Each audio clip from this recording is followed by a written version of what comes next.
Le Sénégal et le Tchad renégocient les contrats pétroliers.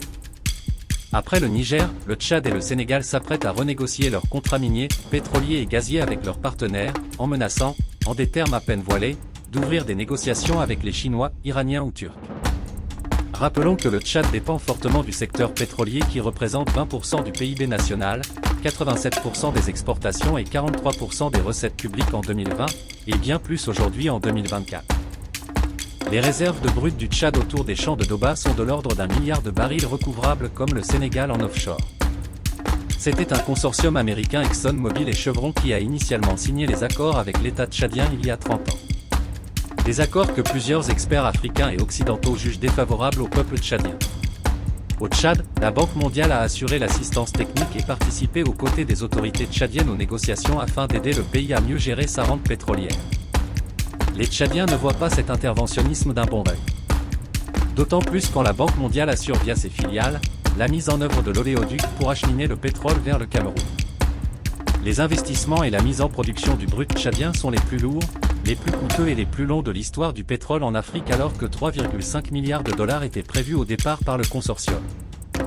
Aujourd'hui, après les renégociations avec le consortium américain, le Tchad gagne 15% supplémentaires sur les revenus issus de son brut qui passe à 150 milliards de francs CFA par an. Un accord jugé insuffisant. Le consortium américain Chevron, Exxon se refusant à toute réévaluation des accords, a cédé ses parts au semi-major britannique Savannah Energy. Ce qui a permis au gouvernement tchadien de renégocier plus de 5 fois les termes de partage des revenus du pétrole.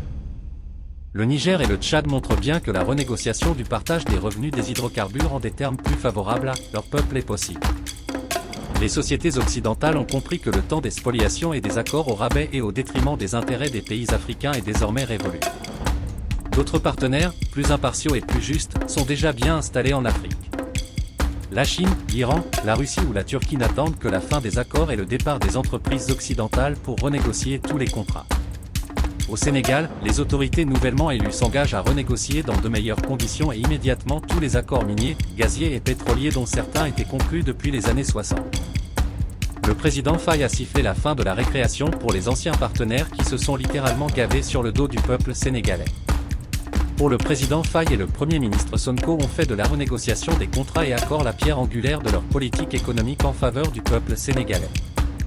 Et les 20 à 30% de majoration proposées par les partenaires actuels sont balayés du revers de la main par les nouvelles autorités de Dakar. D'après des sources bien informées qui souhaitent garder l'anonymat, des contacts ont lieu, ces jours-ci entre responsables sénégalais et chinois.